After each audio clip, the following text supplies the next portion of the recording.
Welcome to This Explainer.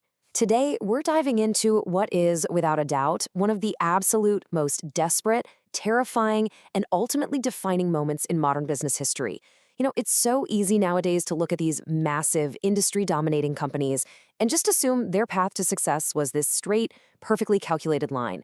But actually, the truth is usually a lot darker and way more chaotic. So we're going to unpack a story that shows just how incredibly thin the line really is between total collapse and world-changing success. We're jumping right to the climax. Picture this. It's 6 p.m. on December 24th, 2008, Christmas Eve. Most of the world is, drinking hot cocoa, settling in for the holidays. But inside a lawyer's office, frantic paperwork is being signed at the very last possible second. And I don't mean the last week or the last day. This is literally the final hour before a massive company payroll is about to bounce. The stakes are absolutely astronomical here. If that payroll bounces in 2 days, Tesla is done, finished.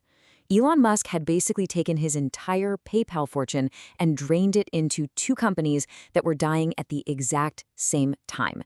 Tesla is bleeding cash, SpaceX is reeling from back-to-back failures, and both are just hours away from total bankruptcy.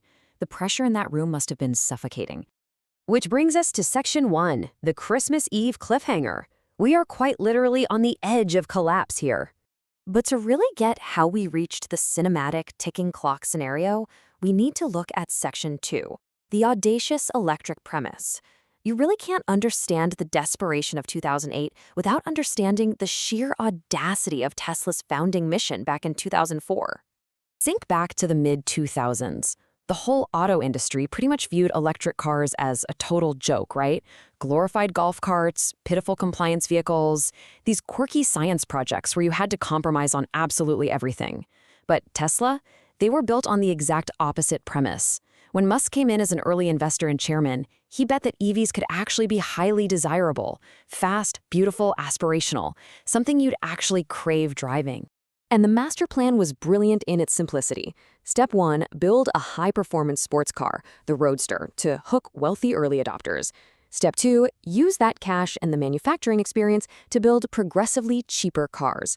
And finally, Step 3, use all that momentum to basically drag the entire global auto industry kicking and screaming toward electricity.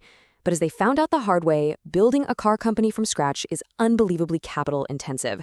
It was a brutal education, packed with intense production delays, massive cost overruns, and some pretty severe internal drama. This sets the stage for Section 3, a perfect financial storm, the October 2008 meltdown.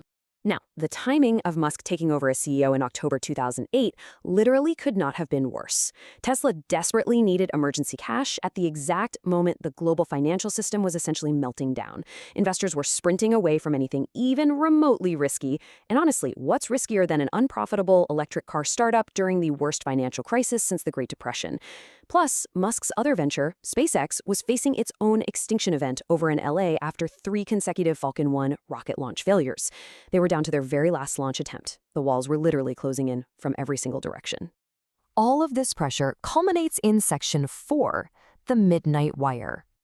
So, back to that fateful Christmas Eve. The Hollywood drama strips away and it just becomes simple arithmetic.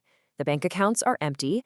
Most rational financial advisors would tell you this next move was straight-up financial suicide. But as the clock is ticking down to that 6 p.m. deadline, Musk commits roughly $20 million. Just let that sink in for a second. That was essentially the absolute last of his liquid cash, poured into a desperate emergency rescue package for a company that everyone else had totally written off. But here's the catch. $20 million wasn't enough. They needed 40.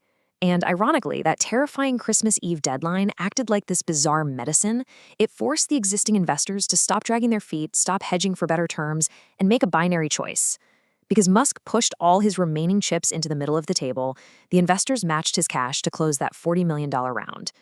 The wire cleared just in the nick of time, and payroll was met. The psychology here is just absolutely fascinating. Musk could have easily held on to his last bit of money, walked away, and still lived a very comfortable life. But he said later that walking away without spending everything he had would have felt like abandoning the mission itself. Going all in mattered just as much mentally as it did financially. Everyone in that room bet real, hard cash on Tesla's survival at the exact moment it would have been totally justifiable to just let it die. And that brings us to Section 5, Survival and Validation, the ultimate turning point. What happened next is a complete masterclass in how surviving a near-death experience can permanently change a company's trajectory. The turnaround was crazy fast. In September 2008, SpaceX's fourth launch succeeds. By December, right before that terrifying midnight wire, NASA awards SpaceX a $1 billion contract. Then, fast forward a few months to May 2009, and Tesla lands a massive, game-changing investment. By 2010, Tesla goes public, making them the first American car maker to IPO since Ford back in 1956. They literally walked out of the fire alive. Let's zoom in on that May 2009 investment for a second, because it wasn't just some random venture capital firm. It was Daimler, Mercedes-Benz, the literal inventors of the automobile. They took a 10% stake for $50 million and utilized Tesla's engineering for their own battery systems. But honestly, the cash wasn't even the most valuable part. It was the validation. Having the absolute oldest name in the auto business publicly relying on this near-bankrupt Silicon Valley startup's electric powertrain, that sheer credibility entirely changed how the world priced Tesla's risk. It literally bought them their future. Now, let's just pause for a second and be completely honest here. This whole story, it is definitely not a blueprint for safe, responsible business management. Trying to survive this kind of insane burn rate with zero assets left behind you is wildly dangerous. It relied heavily on timing and, honestly, a whole lot of luck. The fact that the Daimler deal and the NASA contract broke their way at the very last second means this entire narrative was a hair's breadth away from being a tragic, cautionary tale about overextension and hubris. So what do we take away from all this? That's Section 6, Lessons from the Brink. Even with the intense drama and strokes of luck, there are some deeply profound takeaways here if you're building anything today. First up, risk consciously. If you truly believe in your mission, you might have to risk it all, but do it knowing exactly what that belief costs. Second, hard deadlines can actually be your best friend. They force absolute clarity and make people stop avoiding tough choices. Third, strategic partnerships matter so much. The right partner's credibility is often worth way more than their capital. And finally, fight fires one at a time. Panic makes everything look like one giant inferno, but discipline lets you put them out sequentially. Even two massive crises don't have to end in disaster if you tackle them with disciplined conviction.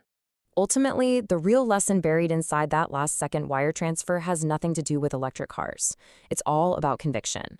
It's about looking at what you're doing and asking yourself, what actually matters enough to empty your pockets for? How far are you willing to go long after prudence and safety have completely left the building?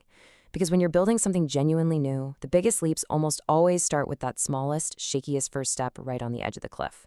So think about what you're building today and ask yourself, do you have the conviction to see it through the midnight wire? Thanks for joining me on this explainer, and keep building.